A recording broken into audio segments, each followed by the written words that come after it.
ستاد انتخابات در خدمت شما هستم و امروز آمدم به شما عزیزان بگویم که رأی شما استقامت و مقاومت ما در خاورمیانه می باشد.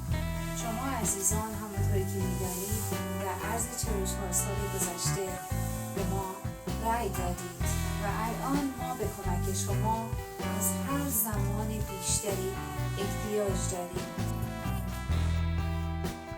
با توجه به اهمیت امسال برای رأی و رأیگیری و با توجه به حمایتی که ما از شما عزیزان احتیاج داریم برای رأیگیری، مخصوصا شما خواهران عزیز، ما از ستاد انتخابات طرح‌هایی برای شما داریم که مانند ترفندهای جدیدی هست که شما میتونید استفاده کنید و آقایان رو به صندوق‌های ستاد انتخابات جلب کنید.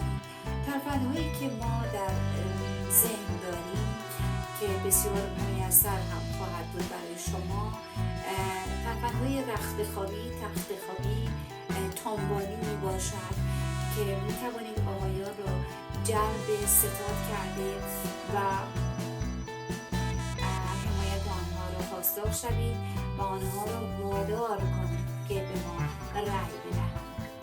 امیدوارم که شما خواهران عزیز مانند همیشه ما را تنها نگذاشته و به صندوق‌های رأی آمده و رأی داده و آقایان را وادار کرده که به ما رأی بدهند. ما در ستاد انتخابات در انتظار شما عزیزان هستیم.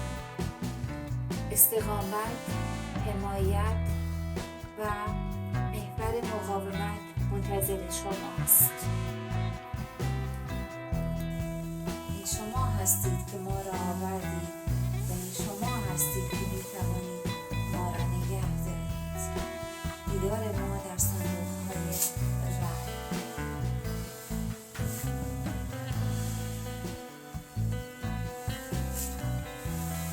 امیدوارم که ما را سرافراز بفرمایید و باری دیگر به ما رأی داده و شناسنامه‌های خود را، اگر البته شناسنامه دارید، شناسنامه‌های خود را با مهری دیگر مزین بفرمایید.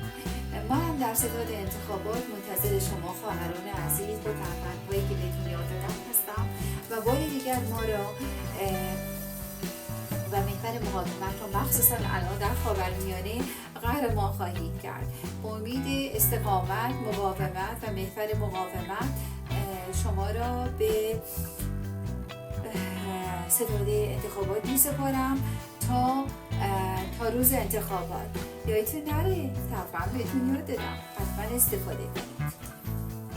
تا دیداری دیگر.